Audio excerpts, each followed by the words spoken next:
Hello everyone, I'm Glenn Flowers and it is Throwback Thursday. So what I'm going to do today is I'm going to dig around on my hard drive.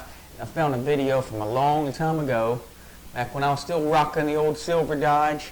I had my old Cobia center console boat. There wasn't much to it, didn't have much rod holders. My rod and reels, they were all strode out and scattered, but hey, they get the job done. On this trip I was channel catfishing using cut mullet, Perdido River, a very dark river. But what ended up happening was I had a small Zebco, you know, the same kind that caught the world record flathead, 123 pounds, the Florida state record flathead of 63 pounds, and I ended up hooking a catfish on Perdido River. Let's just take a look and I'll show you.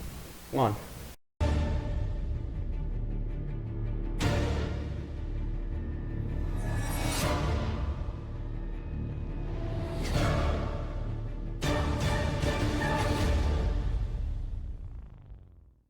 Day started out like any other trip. You know, I've got my old Dodge Ram. Take a look at that old truck. Got the old angler boat. Like I say, the guys, the boat's come a long ways, but back in the day, I used to fish with this boat all the time. It was a great boat. The rod and reels and the tackle was a little bit different. And this trip, I'm just using an assorted mix of spinning reels and small tackle. Great thing about Perdido River up here is you never know what you're going to catch. This river is so diverse. Saltwater fish run up the river. As you can see, the first fish of the day was a small redfish. There's a lot of speckled trout in here, and I caught so many fish on this trip that I didn't get all the fish on video. But that's okay because there were so many fish to catch. Just one channel cat after another. Channel cat fishing on this river is just spectacular. And that doesn't mean I want everybody to come down here on my river and catch all my channel cats, but I'm just saying that there are some really big channel cats. I caught them up to 20 pounds here. The first channel cat of the day was this nice little guy right here. And some of the baits we're using is just going to be filleted out mullet, cut mullet. Cut bait always works real good on Perdido River for channel cats. It will probably work on any other river, just dropping it right down beside structure. And worm balls. Worm balls just work phenomenal for channel cats. I don't know if you've ever used worms for channel cats, but they just work. I mean, you can take that worm ball, thread it all the way on your hook, and throw it out there, and within 5 minutes, you should be getting a bite. That's just the way it happens, especially out here on this river. Still to this day, I'm fishing Perdido River. I've got some new tackle and some new rods over here that I'm ready to go on Perdido River. Right now, it's January. The rivers are up a little bit right now, but when they go back down, I'll be out there. Actually on a three-way rig. Keeps the bait up off the bottom, suspended a little bit. Another channel cat in the box.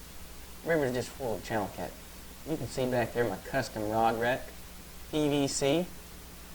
They don't make them like that anymore, do they? No, everybody's going to the real rod holders these days. You can see the old logo right there on the side of the boat. That's where it all started. Flathead catfish hunters. Fishing Perdido River, catching channel cats. That channel cat right here, this guy was deformed. His tail was all twisted. And when you're fishing Perdido River, you can look forward to even catching. But you can see this is just a day of just non-stop channel cat action. This is where it hit. I took a piece of mullet, threw the whole mullet out there, and I mean a fish hit this Zebco with just blazing force, peeling out drag, and I'm just sitting here battling this fish. I'm talking to the camera. The camera was in a waterproof box, so you couldn't hardly hear anything, but the drag is just peeling off of this little Zebco. It only had 6-pound line on it, but it held a pretty good bit of line. But this fish is just dominating me. I mean, he's pulling all the line out, he's pulling all the drag out. There's not really much I can do to this fish. I'm just holding on, just holding him in there, just sitting there holding back, thinking to myself, I need to be chasing this fish. I need to get to that steering wheel, turn that boat on, and be running this fish down. This is a big, giant catfish. And if I had to guess to this day, I would say it was a big flathead that came along. There he goes, making a big run. I'd say it was a big flathead that came along and took that piece of cut bait. Boom! Spooled. That's your Zebco right there for you guys. That's what happens. Spooled. That quick. It's over. So I'm freaking out. What do I do? What do I do? And I see the line floating back there on the surface. I can see it. It's still on top of the water.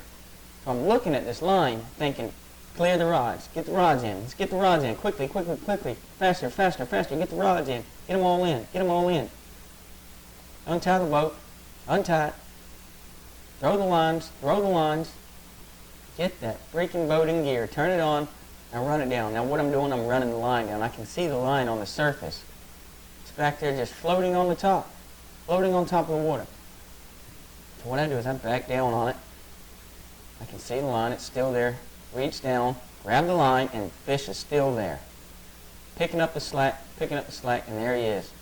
Big fish. I can feel the fish pulling against me. When I pull, he pulls back.